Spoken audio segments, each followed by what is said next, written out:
Hari ini kita akan merenungkan satu tema yang sangat penting dan sangat menarik, yaitu tentang investasi.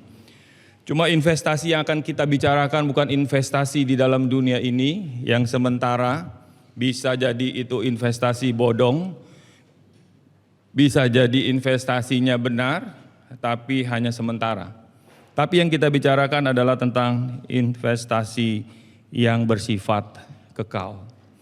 Saudara, kita sering membaca di dalam surat kabar, di dalam berita online, artikel tentang orang-orang yang menaruh uangnya tertarik karena sebuah investasi dengan bunga 40% sebulan. Kalau 40% sebulan itu luar biasa dan semua orang tertarik kalau ada. Dan ternyata memang ada, cuma hanya bulan pertama. Habis itu dengan modalnya semua hilang. Itulah salah satu bentuk investasi yang namanya investasi bodong. Bodong artinya ya abal-abal, yang tipu-tipuan. Tapi orang-orang yang tahu berinvestasi seperti inisial nama LKH gitu ya, yang disebut sebagai investor terkenal di Indonesia, dia sering katakan membeli dengan saham yang paling murah ketika dia membaca seluruh data, lalu ketika sahamnya naik, lalu dia jual, jadi dia untung dan sekarang menjadi kaya. Itu banyak kisah-kisah tentang investasi seperti itu. Namun ketika kita merenungkan soal investasi yang kita mau bahas hari ini, saya pikir apa ada orang yang tertarik untuk investasi yang jenis satu ini. Yang Tuhan pernah sampaikan sendiri, sang pemilik daripada kerajaan surga, yaitu investasi yang kekal. Kalau saudara menabung uang, pasti kita ingin uang kita dalam bentuk investasi, apakah itu deposito, membeli saham, surat berharga dan lainnya, kita mau pastikan bahwa uang kita itu aman. Maka seringkali orang dengan bunga yang kecil pun dia rela, yang penting gua tidur nyenyak. Daripada bunganya lebih besar, tapi tidak dijamin oleh OJK, Otoritas Jasa Keuangan, dan kita orang-orang nasabah akan resah gitu. Baru terjadi sedikit gejolak ekonomi, maka orang bisa tidur nggak nyenyak.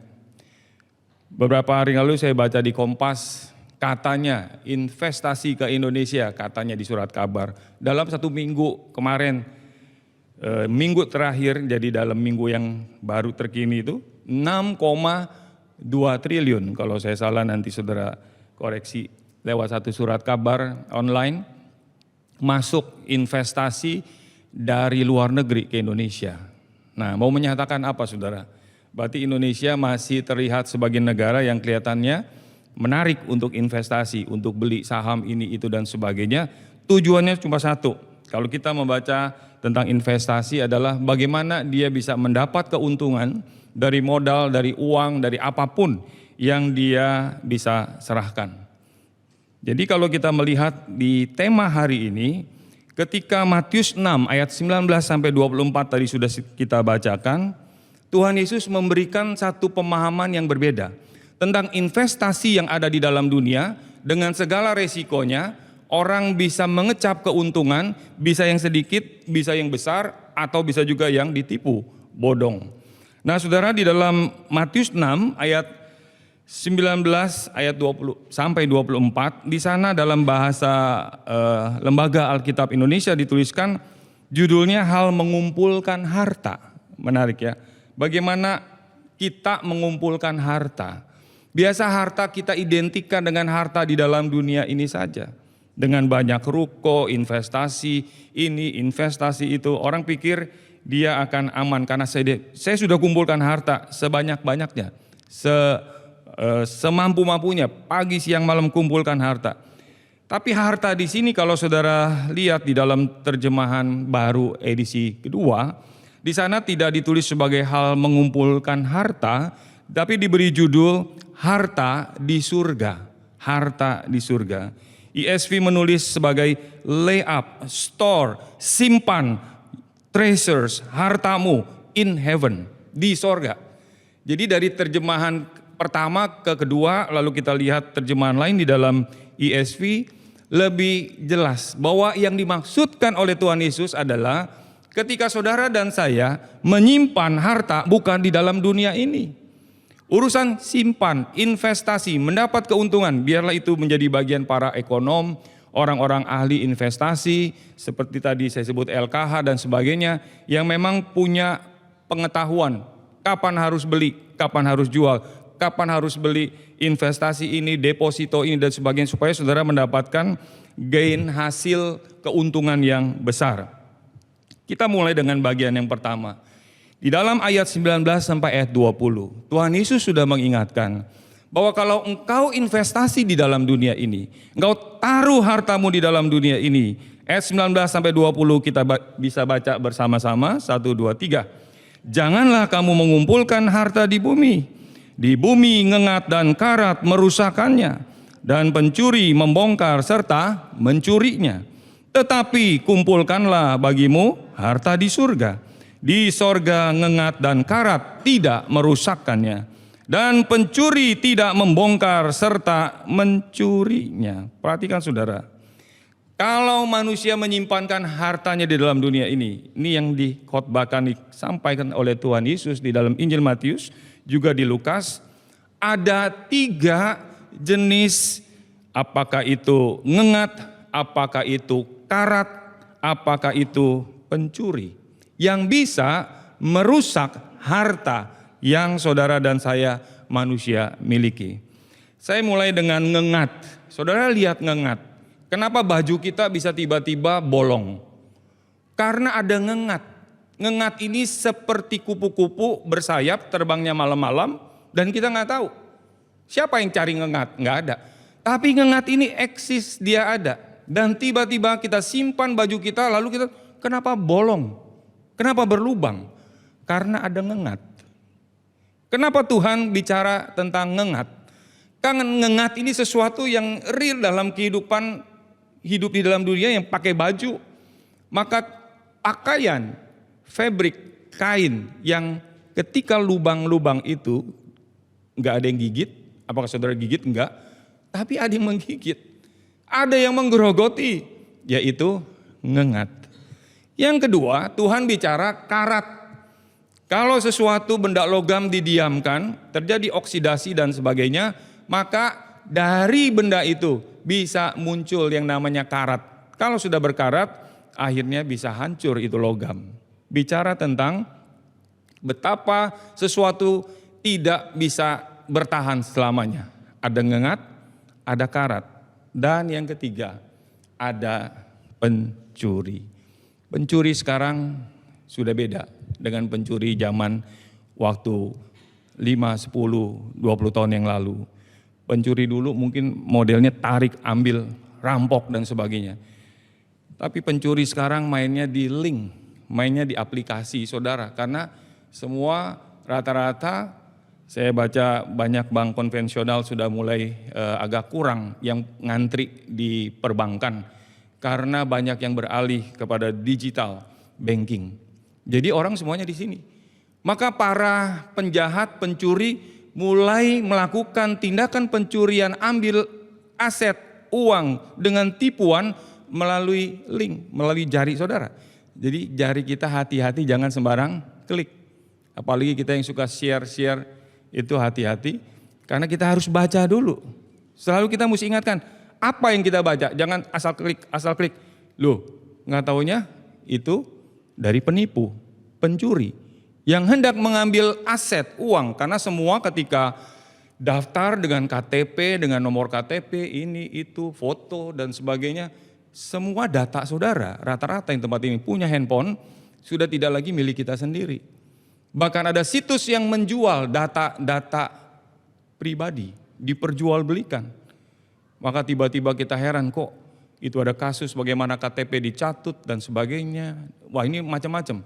Hati-hati, pencuri akan bisa membongkar. Artinya orang di dalam zaman digital tetap yang namanya pencuri, tapi model pelaksananya beda, disesuaikan. Itulah sebabnya Tuhan Yesus katakan 3 hal ini kamu harus perhatikan baik-baik ketika engkau simpan di dalam dunia. Aku peringatkan kepadamu, ada ngengat, ada karat, ada pencuri.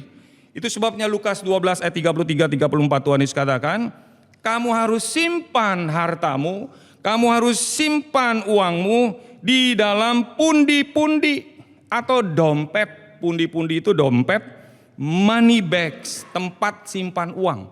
Dulu ada orang simpan uang, dia bawa uang banyak, nggak taunya pakai kertas kresek. Orang pikir bawa apa itu kertas nggak jelas, nggak taunya uang banyak. Jadi ada orang tertentu, saya kalau ke perbankan atau ambil, ada orang kerja di bank, saya pakai itu aja Pak, pakai kertas kresek aja, kayak pergi ke pasar tradisional gitu. Ini dari pasar atau apa? Nggak taunya uangnya banyak itu di situ. Jadi ada orang-orang tertentu simpan money bags tadi, pundi-pundinya supaya nggak kelihatan. Tapi saya yakin pencuri akan lebih tahu mana yang pura-pura miskin, mana yang benar-benar miskin. Pencuri juga akan tahu. Tuhan Yesus katakan simpan di dalam kantong, money bags, pundi-pundi yang tidak dapat usang. Usang itu kalau saudara beli dompet, dompetnya dari kulit. Dompet kulit itu bisa tahan berapa lama saudara dompet kulit. Ini enggak kulit, ini sintetis. Kalau kita pakai lama-lama kok burik gitu, lama-lama jadi ya ada yang tahan 5 tahun, ada yang 10 tahun. Ada yang pakai ikat pinggang kulit bisa 5 tahun, 10 tahun. Oh asli Pak, bisa tahan 15 tahun. Nggak taunya baru 5 tahun sudah rusak. Tuhan ingatkan, kalau mau simpan uang, simpan hartamu, carilah dompet, pundi-pundi, money bags, kantong yang tidak dapat usang. Di mana belinya? Coba saudara pikir. Adakah dompet yang tidak bisa usang, yang terus kelihatan baru seperti itu? Memang saya baca ada merek-merek tertentu walaupun udah usang Pak, masih laku loh Pak. Masih laku. Louis Vuitton misalkan gitu ya. Itu walaupun udah bekas masih dijual dengan harga tinggi Pak, karena memang harganya mahal. Jadi makin burik, makin kelihatan abu-abu, nggak jelas itu, makin vintage Pak, makin keren. Wah, keren juga ya, walaupun secara tampilan fisik udah nggak menarik, tapi orang-orang tertentu malah ini justru bagus ini. Saudara, Tuhan ingatkan, taruhlah hartamu di pundi-pundi money bag yang tidak dapat usang. Ketika saya memperhatikan seorang filsuf namanya Seneca, ini salah tulis S-nya kelebihan 1, maksudnya 4 sebelum Masehi, dia hidup sampai 65 Masehi. Berarti dia hidup sekitar 69, hampir 70 tahun. Dia seorang thinker, pemikir dari Romawi. Orang kalau jadi pemikir memberikan nasihat dengan filsafatnya, dengan gambaran tentang hidup di dunia, hidup kekekalan, tentang roh, jiwa yang gak kelihatan, dengan yang kelihatan. Dia bisa menjadi penasehat seorang kaisar, pada waktu itu Kaisar Nero yang memerintah di Romawi. Nanti saudara bisa cari tahu.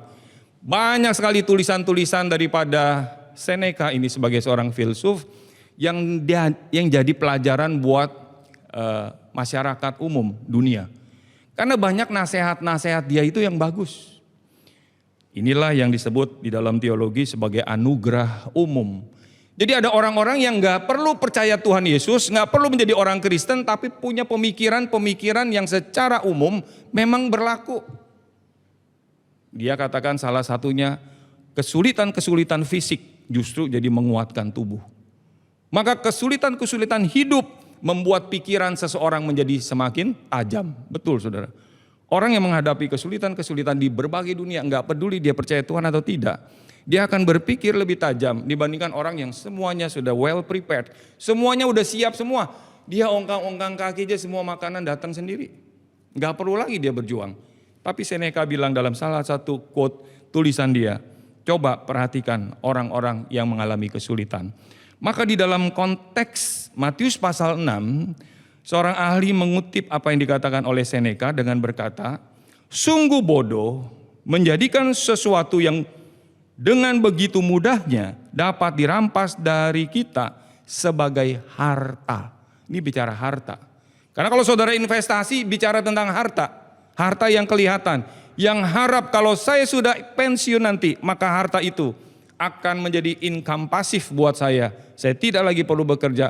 Kalau perlu unpaid job, pekerjaan yang tidak perlu dibayar, aku tahu ada uang secara pasif yang akan aku nikmati. Apakah dengan deposito, ataukah dengan ruko yang aku sewakan, properti dan sebagainya dan sebagainya. Macam-macam. Inilah yang namanya investasi. Tetapi ketika Seneca bicara tentang investasi dalam bentuk harta, Seneca berkata, adalah sungguh bodoh. Ini bukan orang percaya. Dia bukan pendeta, dia bukan teolog, bukan hamba Tuhan. Tapi seorang yang punya kemampuan berpikir melihat secara umum.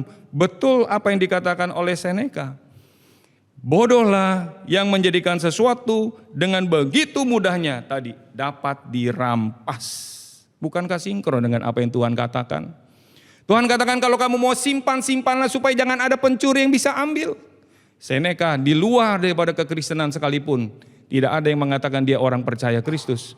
Tapi dengan anugerah umumnya kita bisa belajar ada hal-hal yang kita juga bisa perhatikan dari orang tidak percaya. Jangan taruh di dalam harta yang begitu mudah dapat dirampas dari kita. Tadi kita sudah bahas sedikit, segala sesuatu yang saudara dan saya miliki semua dapat dirampas, ngengat, karat, dan satu lagi apa? Pencuri. Maka seorang teolog lain mengingatkan saudara. Tadi waktu saudara ke sini, ada yang tidak sempat berkaca, bercermin? Permisi tanya, ada yang tidak sempat ngaca tadi?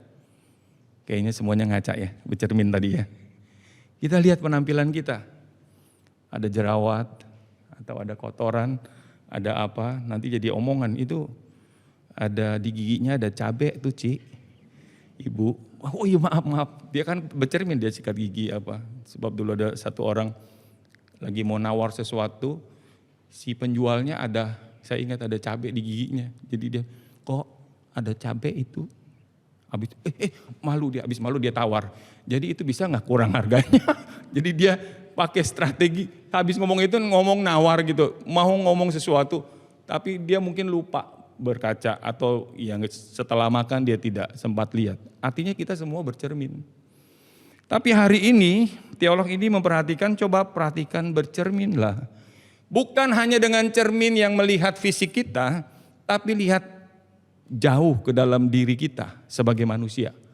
Secara keseluruhan, dia bertanya, siapa kita yang sebenarnya? Saudara pernah tanya sama diri sendiri, aku ini siapa?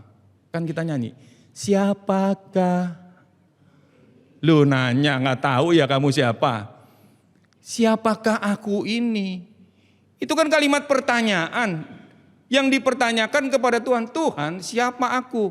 Bukannya kita gak tahu aku manusia. Namaku siapa lupa, enggak, kita masih tahu. Tapi waktu mempertanyakan siapakah aku, kita lebih jauh melihat kepada diri kita yang sesungguhnya. Untuk apa saudara dan saya dicipta?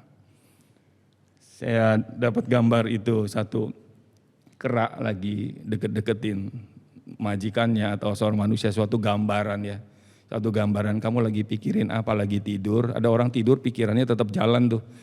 Jadi si kerak itu ingetin kamu, inget ya, mungkin dia mau ngomong, kan ada satu stiker, susah jadi manusia, lebih gampang jadi kerak gitu.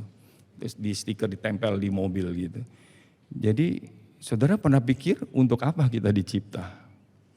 Lalu yang ketiga, seberapa besar sih kemampuan kita? Kemampuan manusia itu luar biasa. Ada orang bisa bahasa sampai 20 bahasa. Ada orang kalau potensinya terus digali, sebetulnya enggak cuma bisa 2 bahasa. Kamu minimal bisa 5 bahasa. Cuma kita gak gali potensi kita. Tapi tetaplah sebagai manusia ciptaan kita terbatas. Kalau boleh saya hidup 1000 tahun lagi, itu kan cuma puisi. Gak bisa kita. Hidup di atas 100 juga udah ngap-ngap kita, setengah mati. Berapa lama kita bisa bertahan hidup? Pernah saudara tanya pada diri saudara? Di dalam pemahaman Alkitab hari Rabu 3 kali berturut-turut, whatever happened to hell. Saya mengingatkan diri saya, mengingatkan peserta PA, jangan lupa singkatnya hidup dalam dunia ini. Kita menanya pada diri kita, berapa lama kita hidup? Kalau itu semua kita sudah lihat, akhirnya kita punya kesimpulan, jiwa kita adalah diri kita yang sesungguhnya. Betul saudara? Nanti DNA saudara ketika selesai dalam dunia ini, selesai di berbagai tempat itu. Tetapi jiwa kita, fisik kita tinggalkan, tapi jiwa rohani yang menyangkut hal-hal yang tidak kelihatan itu, itulah diri saudara yang sebenarnya. Berbeda dengan binatang yang tidak bersifat kekal, yang dicipta tidak berdasarkan gambar dan rupa Allah. Ada orang-orang tertentu, dia ada kecoa lewat, dia nggak berani injek. Kenapa? Jangan-jangan ini reinkarnasi dari kungkung saya, dari nenek. Kenapa? Iya bisa jadi. Dalam pemahaman dia, binatang-binatang itu merupakan reinkarnasi, bentuk wujud dari orang-orang yang sudah meninggal lebih dahulu. Cuma dia belum sampai proses sampai lebih baik. Maka dia nggak berani menginjak binatang, bahkan kecoa sekalipun. Biarin dia lewat, sama-sama mau hidup, sama-sama cari makan, biarin aja dia lewat. Ada pemahaman seperti itu. Tapi Alkitab katakan binatang, termasuk lembu yang sangat didewakan di negara seperti di India, tidak ada ditulis dicipta menurut gambar dan rupa Allah. Saudara dan saya. Itulah sebabnya Tuhan Yesus tulis panjang lebar Matius 6 ayat tadi 19 sampai 21 tentang pentingnya melihat diri saudara, melihat diri saya terkait dengan investasi yang kita, saudara dan saya mau kerjakan mumpung masih hidup di dalam dunia ini. Yang kedua, ini menarik. Heart follows treasures. Hati kita mengikuti harta. Setuju saudara? Ada yang enggak setuju? Enggak lah Pak. Hati mengikuti harta. Setuju enggak saudara? Hati kita ikutin harta kita di mana? Kalau harta kita ada di rumah, kita lagi pergi jalan-jalan, hati kita di mana? Tetap di rumah. Kenapa? Karena hartanya ada di rumah sih. Coba di rumahnya nggak ada barang-barang berharga. Biarin, aku mau pergi keliling dunia, kayak mau jalan kemana, nggak ada urusan. Tapi ada orang yang hartanya anjingnya. Jadi waktu dia pergi dia masih kepikiran, anjing gue gimana ya? Udah kasih makan belum? Ada yang hartanya mungkin di rumah adalah ikan-ikan yang di akuarium. Udah dikasih makan belum itu ya? Jangan-jangan mati si yang warna belang-belang itu. Harta saudara di mana? Walaupun kita lagi jalan-jalan, hati kita tetap ada di tempat itu. Betul saudara. Nanti saudara akan apa yang dikatakan oleh Tuhan Yesus. Persis seperti saudara tahu bunga matahari yang suka bunga-bungaan. Itu bunga matahari itu ikutin matahari. Jadi pergerakan matahari dari timur terbit, nanti bunganya ini dia ngikutin. Kalau ini nggak bisa kemana-mana dia, karena dia plastik. Tapi kalau hidup bunga matahari dia akan ikutin. Dari barat, timur, terus ke barat. Nanti malam hari setelah terbenam matahari, diam-diam di malam hari dia putar. Itu si bunganya, kembali lagi siap-siap pagi hari, ke timur lagi. Jadi arah si bunga matahari ini akan ikutin matahari bergerak, balik lagi. Persis seperti hatimu dan hatiku. Mengikuti kemana harta kita. Penting nggak saudara memahami bagian ini? Sangat penting. Itu sebabnya Amsal pasal 4 ayat 20 sampai 23 dikatakan perhatikanlah hati. Hati ini menunjuk apa saudara? Pusat dari keberadaan seorang manusia. Pusat dari keinginan seseorang. Baik di dalam pikiran, perasaan, emosi, reason, alasan-alasan dia. Semua berasal dari hati. Semua berasal dari hati. Termasuk ketika seseorang mau ambil keputusan. Semua senternya, pusatnya di mana? Di dompet? Bukan. Pusatnya di hati saya, di hati saudara. Maka waktu saya sampai kepada bagian ini, saya ingat ada orang-orang tertentu hatinya ada di anak-anaknya. Maka dia investasi besar-besaran buat pendidikan, buat segala sesuatu fasilitas. Pokoknya rata-rata orang tua. Saya juga punya anak 3. Pikirannya anak. Semua investasi yang terbaik, yang terunggul. Semua yang the best. Semua buat anak-anak.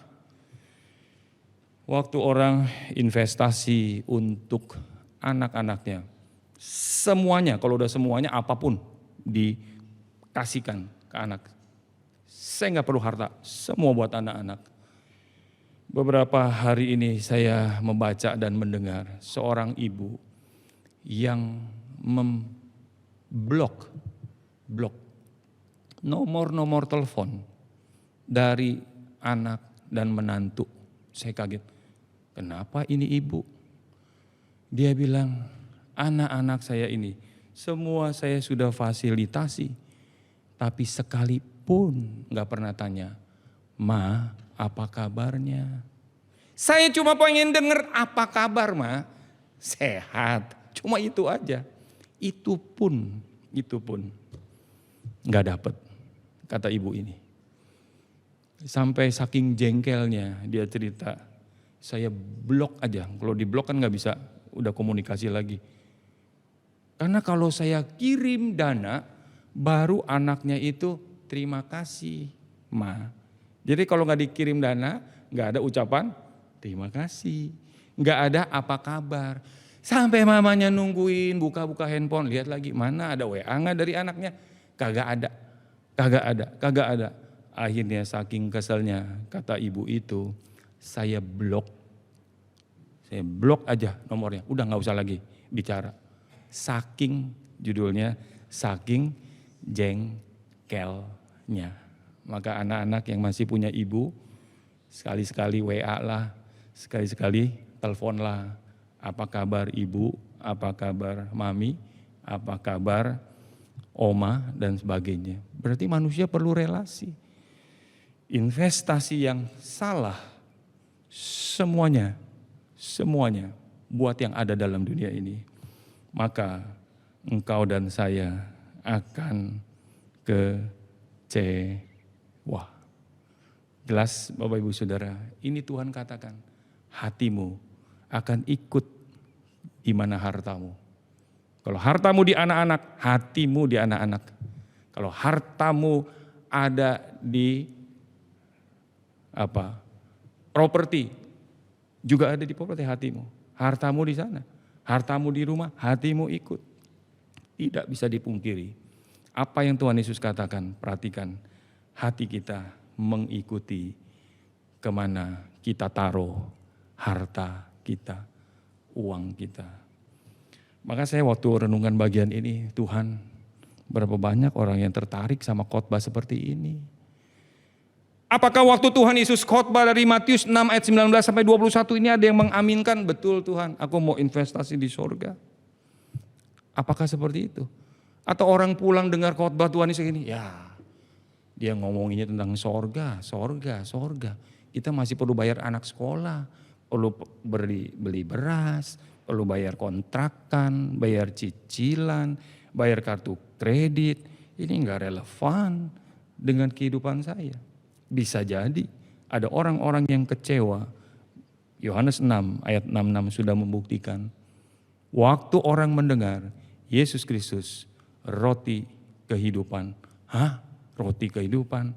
Gua maunya roti yang bisa dimakan loh, yang ada abonnya, yang enak itu loh. Yang dalamnya ada daging casiunya dan sebagainya. Yang begini mah gak perlu. Ayat 1:1. Tinggalkan Kristus. Saya gak heran apa yang sudah pernah terjadi. Bisa jadi terjadi terus sampai Kristus datang kedua kali. Bagian yang ketiga, perhatikan ayat 22 sampai 23. Relasi antara mata adalah pelita tubuh. Mirip dengan hati, dengan hartanya. Sekarang mata manusia adalah pelita tubuhnya. Maka kalau matanya baik, hidupnya juga baik di dalam ketaatan. Tapi kalau matanya tidak baik, maka hidup moralnya juga mengalami kerusakan. Maka kalau orang berkata, Pak, benar sih Pak, uang bukan segalanya. Tapi kan segalanya perlu uang Pak. Itu ada kalimat seperti itu. Kan segalanya perlu uang Pak, betul segala perlu uang. Tapi betulnya cuma separuh, separuh betul. Kalau separuh betul jauh lebih berbahaya daripada salah. Itu kata seorang teolog besar, separuh kebenaran jauh lebih berbahaya dibandingkan salah sama sekali. Kenapa saudara? Kalau saudara tahu cuma separuh, setengah, kayaknya benar deh, kayaknya salah. Cuma separuh, itu akan jauh lebih berbahaya. Persis seperti Kristen progresif. Separuh kebenaran akhirnya membuat orang, ya saya Kristen sih Kristen, tapi Kristen saya Kristen yang beda loh. Maka orang pikir, oh ini Kristen gak ada masalah.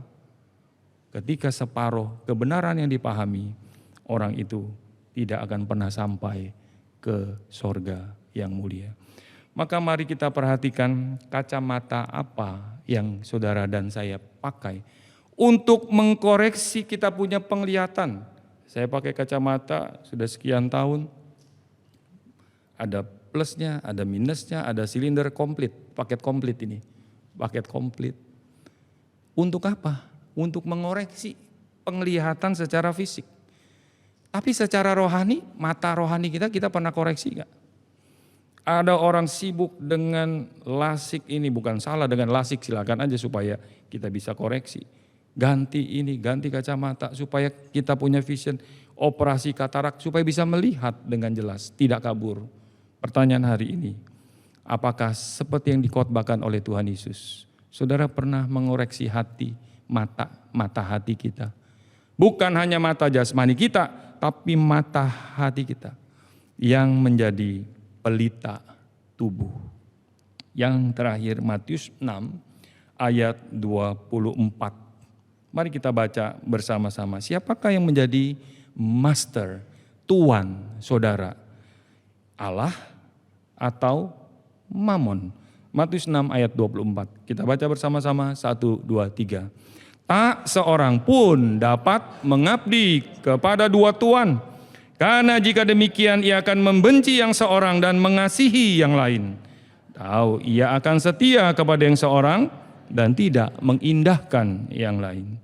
Kamu tidak dapat mengabdi kepada Allah dan kepada Mamon. Apa itu Mamon? Mamon itu dalam bahasa Aram artinya money, uang, sama-sama M. Mamon, money. Ini menunjuk kepada tuan yang memerintah orang yang memilikinya.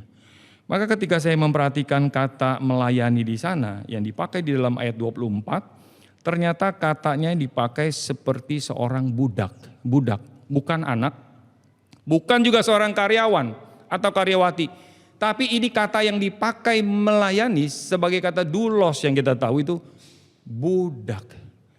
Jadi orang yang melayani mamon, melayani uang, melayani hartanya, maka ia akan menjadi budak. Dan si mamon tadi, si uang tadi, si harta tadi menjadi siapa? Tuannya. Maka Tuhan Yesus di akhir khotbahnya ini dia katakan, kamu tidak bisa mengabdi, melayani, you cannot serve God and money. Kamu tidak bisa melayani Allah sekaligus melayani uang. Sama-sama kamu layani dua-duanya. Gak bisa. Pasti kamu akan pilih salah satu. Siapa yang akan menjadi tuanmu? Siapa yang akan menjadi Tuhanmu? Lord, Master, Kurios yang menjadi Tuhanmu siapa? Apakah Allah ataukah uang? Ini yang terakhir Tuhan ingatkan. Perhatikan baik-baik. Engkau tidak dapat melayani Allah sekaligus melayani uang. Dari firman Tuhan hari ini, apakah Alkitab menentang investasi di dalam dunia? Tidak. Silakan saudara yang pintar berinvestasi, silakan. Mau deposito, mau beli saham, mau main properti, apapun investasi itu silakan. Tapi ingat yang dikatakan oleh Tuhan Yesus. Ada apa tadi? Masih ingat? Ngengat, ada karat, ada pencuri. simpanlah, taruh di money bag, dompet yang tidak bisa usang, yaitu di kerajaan sorga. Pak, kalau boleh saya investasi dua-duanya Pak, boleh nggak? Ya boleh lah, kenapa nggak boleh? Yang nggak diperbolehkan ketika kita taruh hati kita hanya di dalam dunia ini. Aku nggak mau tahu urusan kekekalan. Inilah yang dikatakan oleh Tuhan Yesus, hai orang bodoh. Seneca juga filsafat, seorang filsuf, ahli filsafat yang bukan orang percaya Kristus pun tahu, apalagi saudara dan saya sebagai anak Tuhan. Kiranya kita tetap bersandar kepada Tuhan. Kalau kita taruh investasi kita di sorga, kira-kira Tuhan biarin kita nggak? Kita tidak perlu khotbah satu sesi lagi tentang kekhawatiran burung di udara Tuhan pelihara. Tadi bunga matahari aja dia tahu. Tuhan ikutin ya arah pergerakan matahari buat ilustrasi khotbah tuh. Hati mengikuti harta. Aku perintahkan kamu, bunganya namanya bunga matahari. Ikutin pergerakannya. Supaya dunia, manusia, saudara dan saya yang masih hidup, kita tahu kemana arah hati kita. Di mana kita taruh harta kita. Kalau kita taruh harta kita, kita tahu kapan saya harus berdoa, kapan saya harus berbagi, kapan saya harus melayani, kapan saya harus menyerahkan hidup. Menyedihkan sekali para dosen yang aktif di dalam akademisi seminari menceritakan jumlah mahasiswa teologi yang mau masuk seminari terus merosot. Orang tidak tertarik masuk jadi hamba Tuhan. Ini investasi apaan Pak? Saya mau investasi yang bunganya 40%, ya sudah ketinggian lah itu bodong. Tapi yang 10-12% Pak, ini manusiawi. Tapi waktu saudara diingatkan oleh Tuhan Yesus lewat renungan hari ini, mari tadi periksa diri kita, siapa kita sebenarnya. Sehingga kita dapat berjalan, Tuhan, aku tahu investasi yang kekal bagi diriku, yang tidak bisa dicuri, tidak bisa berkarat, tidak bisa berlubang karena ngengat, aku taruh di dalam kerajaan sorga. Tuhan kiranya memimpin saudara, memimpin saya. Amin. Saya undang untuk bangkit berdiri. Mari kita berdoa. Kami bersyukur kepada Tuhan lewat renungan hari ini kami diingatkan tentang bagaimana kami mengumpulkan harta yang sesungguhnya. Semua akan ditinggalkan. Memang kami masih perlu uang, harta itu. Tapi kalau kami mau jujur di hadapan Tuhan, tidak sebanyak yang kami kumpulkan, yang kami perlukan. Itu sebabnya beri hati bijaksana, supaya kami jauh memikirkan kekekalan sehingga kami tidak menyesal waktu kami melihat kami tertelan oleh zaman, usia, kemampuan, keterbatasan tinggal hidup dalam dunia. Berilah bijaksana kepada setiap anak-anak-Mu juga kepada hamba-Mu untuk melihat singkatnya hidup dalam dunia ini, kekalnya hidup di dalam kerajaan-Mu. Sehingga kami boleh berjalan hari demi hari. Sementara kami berjalan, kami tetap menengok ke sorga, bahwa Tuhan menjanjikan kami jalan yang baik, jalan yang patut kami lalui. Di dalam dunia ini, bersama dengan keluarga, dalam kesementaraan sahabat kami, sampai kepada kekekalan.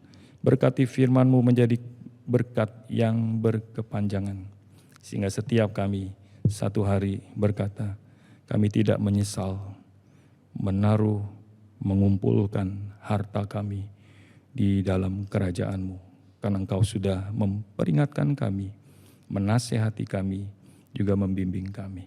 Inilah doa kami, dalam nama Tuhan kami Yesus Kristus, kami berdoa dan mengucap syukur dan menyerahkan firman-Mu supaya kami boleh praktekkan dalam hidup kami.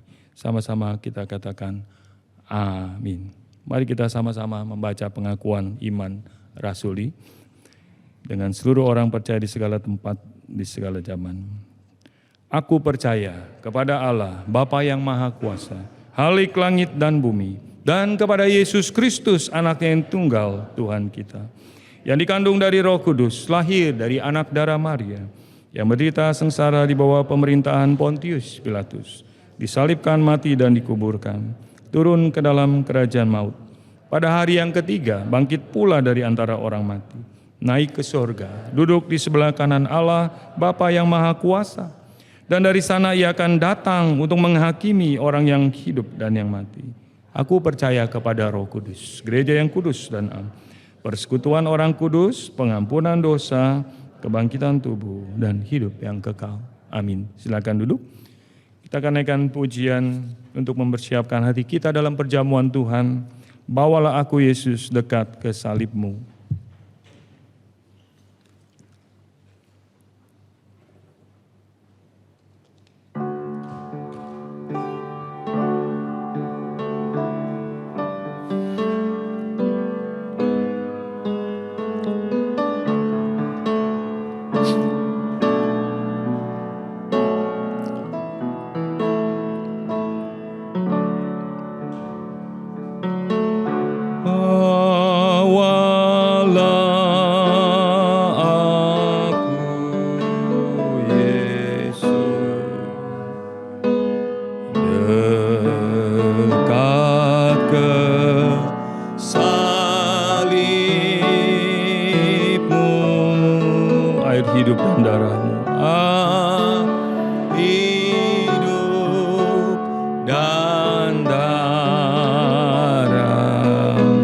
Sucikan hatiku, sucikan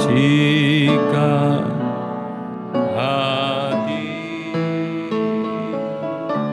Salibnya, salibnya, salibnya,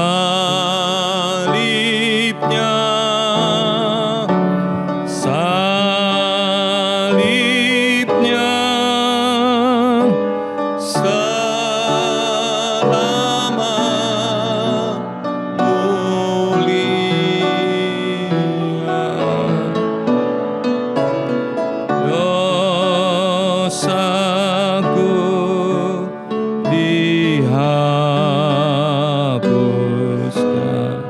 oleh darah Yesus,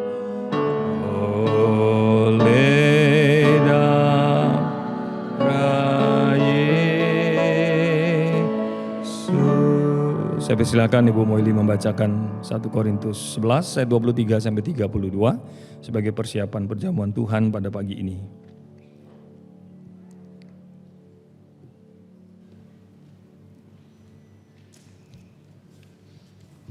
Selamat pagi Bapak Ibu Saudara sekalian. Mari kita mau menyiapkan hati kita untuk masuk di dalam perjamuan kudus dengan mengingat apa yang menjadi pesan Tuhan Yesus yang ada di dalam 1 Korintus pasal 11 ayat 23 sampai 32. Demikian firman Tuhan. Sebab apa yang telah kuteruskan kepadamu telah aku terima dari Tuhan, yaitu bahwa Tuhan Yesus pada malam waktu ia diserahkan mengambil roti, dan sesudah itu ia mengucap syukur atasnya. Ia memecah-mecahkannya dan berkata, "Inilah tubuhku yang diserahkan bagi kamu. Perbuatlah ini menjadi peringatan akan aku." Demikian juga ia mengambil cawan sesudah makan, lalu berkata, "Cawan ini adalah perjanjian baru yang dimeteraikan oleh darahku. Berbuatlah ini setiap kali kamu meminumnya menjadi peringatan akan aku. Sebab setiap kali kamu makan roti dan minum cawan ini, kamu memberitakan kematian Tuhan sampai ia datang. Jadi barang siapa dengan cara yang tidak layak makan roti atau minum cawan Tuhan, ia berdosa terhadap tubuh dan darah Tuhan. Karena itu hendaklah tiap-tiap orang menguji dirinya sendiri, dan baru sesudah itu ia makan roti dan minum dari cawan itu. Karena barang siapa makan dan minum tanpa mengakui tubuh Tuhan, ia mendatangkan hukuman atas dirinya. Sebab itu banyak di antara kamu yang lemah dan sakit, dan tidak sedikit yang meninggal. Kalau kita menguji diri kita sendiri, hukuman tidak menimpa kita. Tetapi kalau kita menerima hukuman dari Tuhan, kita dididik supaya kita tidak akan dihukum bersama-sama dengan dunia. Amin. Baik, saudara yang sudah dibaptis dan mempersiapkan hati, menguji diri berarti melihat kondisi hati kita, bagaimana kita menjalani hari kita. Dan ketika kita makan roti dan minum anggur perjamuan, ingatlah penderitaan Kristus bagi saudara dan saya, supaya kita bisa melangkah dengan penuh takut akan Tuhan dalam hidup yang sementara ini. Saya undang yang bertugas untuk maju ke depan, kita naikkan bait yang kedua. Imanku yang terkecil, Tuhan tak tinggalkan.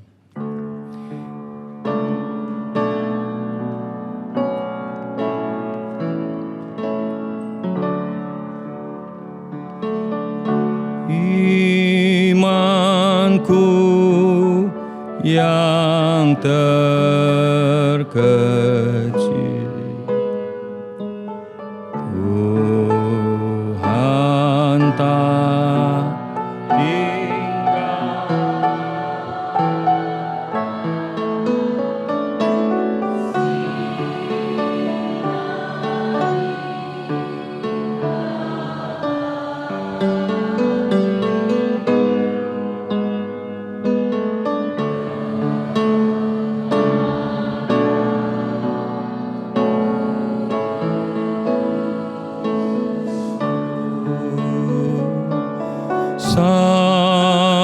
Salibnya,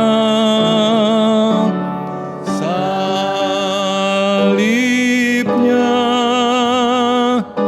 selama mulia,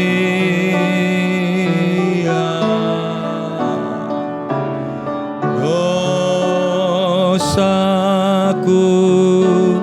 dihapuskan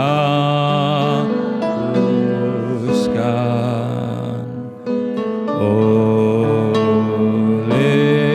darah Yesus.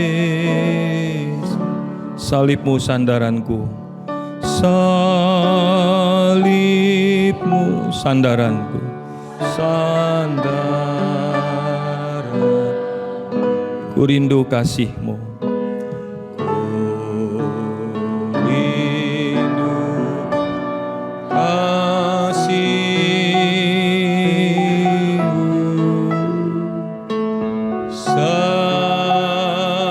selama aku hidup.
Saudara boleh berdoa masing-masing di hadapan Tuhan setelah menerima roti dan air anggur. Biarkan piano mengingatkan saudara akan penderitaan Kristus di atas kayu salib. Siapa diri saudara yang sesungguhnya? Mengapa Kristus harus mati bagi saudara?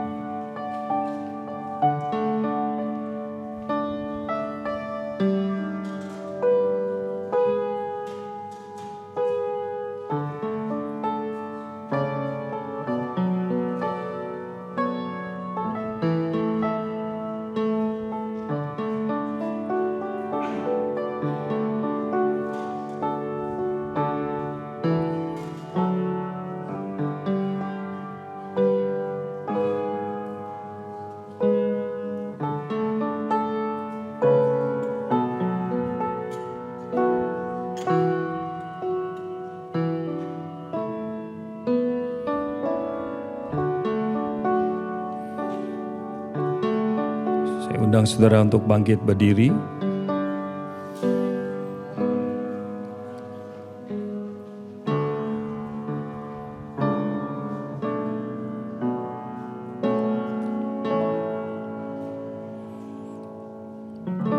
Mengapa setiap bulan Tuhan perintahkan melalui perjamuan Tuhan untuk mengingat Dia? Mengapa Tuhan ingatkan kita untuk mengingat penderitaan Dia?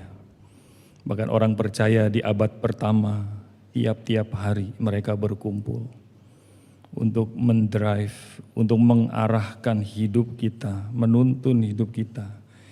Jangan hanya kepada kesementaraan di dalam dunia, tetapi menaruh pengharapan yang kekal, yang tidak akan pernah usang, layu, termakan zaman. Mari kita mengoreksi hati pikiran kita. Bagaimana sikap kita di hadapan Tuhan dan sesama. Koreksi hati saudara. Karena dari sana terpancar kehidupan, cara saudara berpikir, bersikap, bertingkah laku, berucap, keluar dari hati saudara. Kita mohon belas kasihan Tuhan untuk membasuh hati kita yang jahat, yang kotor, yang penuh dengan kejahatan. Mohon Tuhan anugerah-Mu. Mohon belas kasihan Tuhan. Mari kita megang roti di sebelah tangan kanan kita. Sebelum Tuhan Yesus Kristus disalibkan, Ia mengambil roti, memecah-mecahkannya, lalu berkata, inilah tubuhku yang diserahkan bagi kamu untuk pengampunan dosa. Oleh karena itu ambillah dan makanlah. Mari kita makan bersama-sama dengan seluruh orang percaya di segala tempat, segala abad yang percaya kepada Yesus Kristus Tuhan dan Allah kita.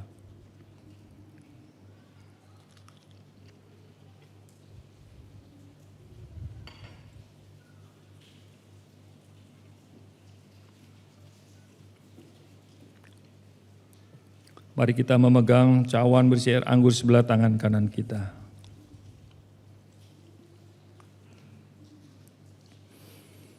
Tanpa penumpahan darah tidak ada pengampunan. Darah mewakili Kristus yang mati, bukan karena jasa saudara dan kebaikan saya, tetapi karena semata-mata kasih karunia Tuhan. Setelah saudara menjadi orang Kristen, setelah Tuhan menebus saudara dengan darahnya yang mahal, apakah kita hidup memuliakan Dia dengan perkataan tingkah laku kita sehari-hari? Atau kita justru menyalibkan Kristus yang kesekian kalinya dan darahnya harus tercurah kembali?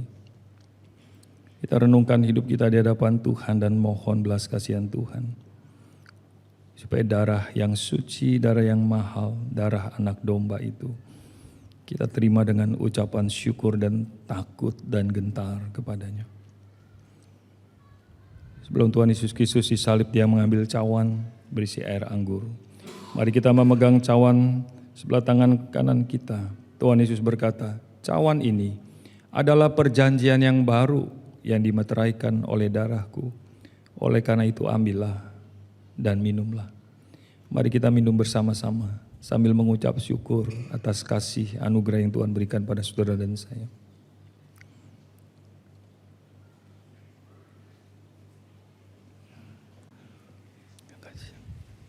Saya persilakan Bapak Peter Cendana untuk mengucap syukur kepada Tuhan.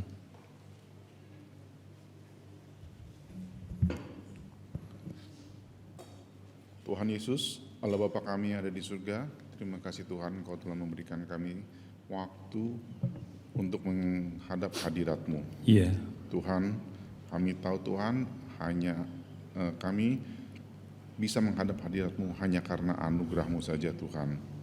Tuhan, terima kasih untuk firman Tuhan yang sudah mengingatkan kami bahwa kami tidak bisa mengabdi kepada dua Tuhan. Iya. Tuhan, ampunilah kami Tuhan atas segala kesalahan-kesalahan kami. Tolong. Karena kami kadang-kadang datang ke gereja tapi bukan untuk memuliakan-Mu, tapi datang untuk mencari uang.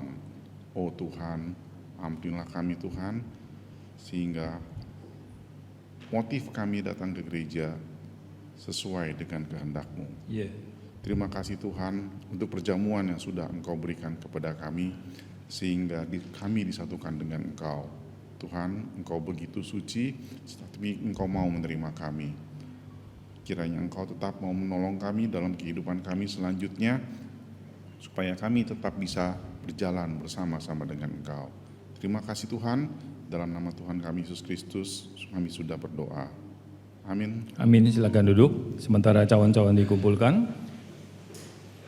Ada beberapa hal yang ingin saya sampaikan. Pertama, tadi sudah diwartakan oleh bagian misi untuk mendukung saudara Jonathan Abdiel Tagu. Gereja membuka kesempatan bagi saudara. Nah, ini termasuk investasi kekal, saudara ya. Seperti yang tadi kita dengar dari firman Tuhan. Ada seorang NN sudah berbagian tiap bulan 500.000. Kalau saudara mau ambil bagian, dipersilakan. Tadi sudah ada Ibu Syuli Bendahara Misi untuk mendukung saudara Jonathan Abdil, sekolah di Saat di Malang. Lalu kedua, sebentar ada rapat untuk ibadah misi tanggal 22 September, tinggal 3 mingguan lagi. Lalu ada rapat mengenai outing ke Bogor. Ada beberapa hal yang tadi saya juga sempat bicara dengan seseorang di antara saudara. Perjalanan kurang lebih 2 jaman lebih, kalau macet mungkin bisa 2,5 jam kali ya. Jadi kondisi jalannya agak sedikit berkontur di Bogor nanti yang akan kita pakai di outing. Jadi sebentar kita akan rapat untuk rencana itu. Kita akan akhiri dengan naikkan pujian Fanny Crosby tadi, bait pertama dan bait ketiga. Sepanjang jalan Tuhan pimpin. Silakan slide-nya.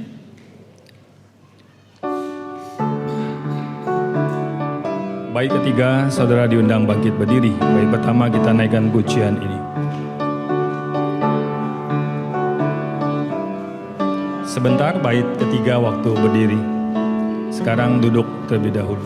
Sepanjang jalan Tuhan pimpin, itu cukup bagiku. Rahmat-Nya selalu serta dan melindungi aku.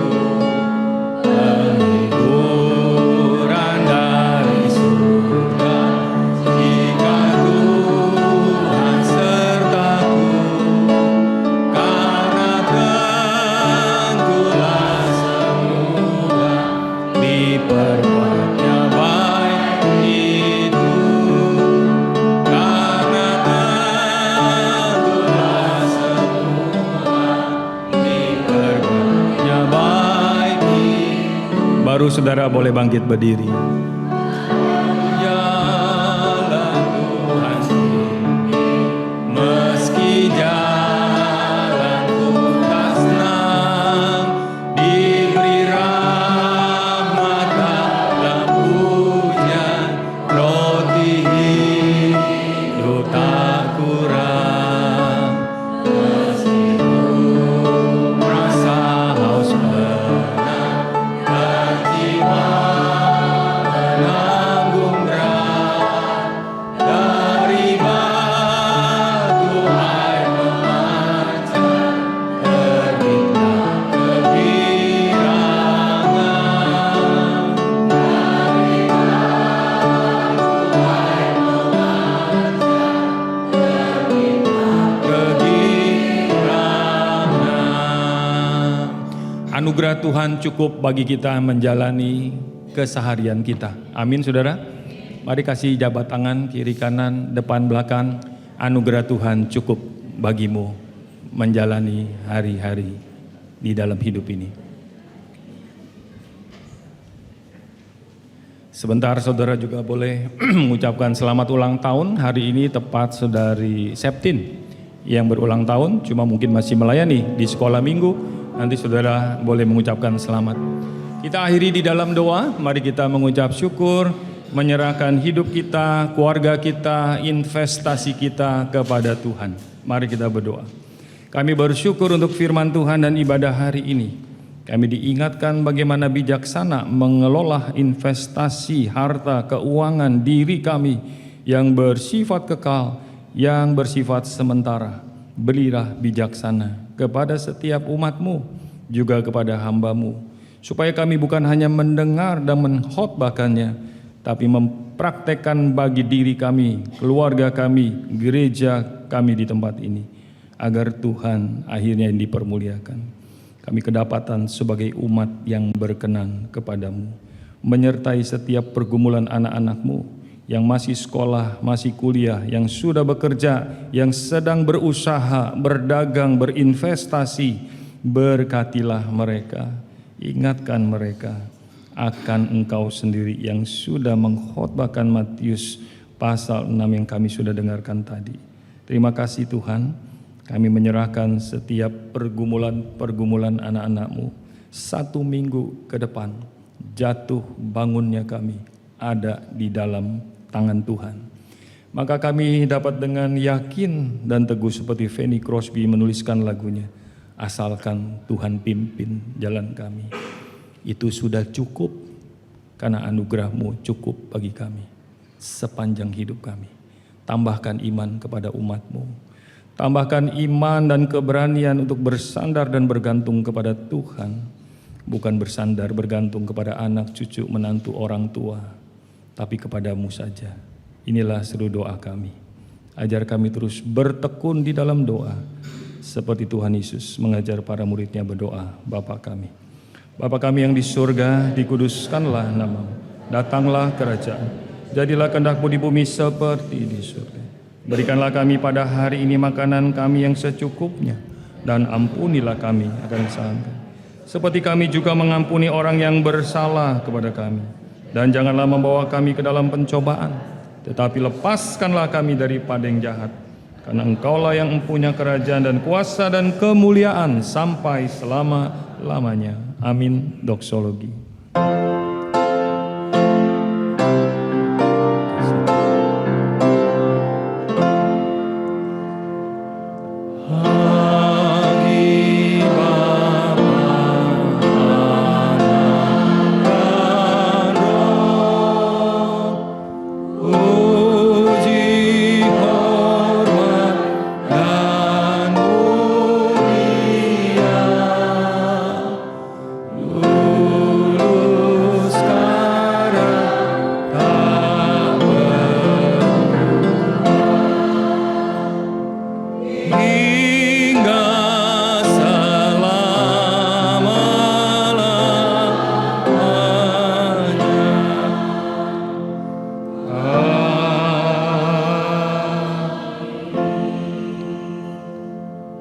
Bapak Ibu Saudara yang dikasihi Tuhan, mari kita mengangkat kedua tangan kita dan terimalah berkat dari surga lewat ibadah pagi hari ini. Kasih dari Allah Bapa, damai sejahtera dari Tuhan kita Yesus Kristus, dengan persekutuan dan berkat anugerah Roh Kudus menyertai kita semua dari hari ini sampai hari kedatangan Kristus yang kedua kali kita menjemput Dia di angkasa, bahkan sampai Maranatha, datanglah Tuhan. Amin. Amin. Amin.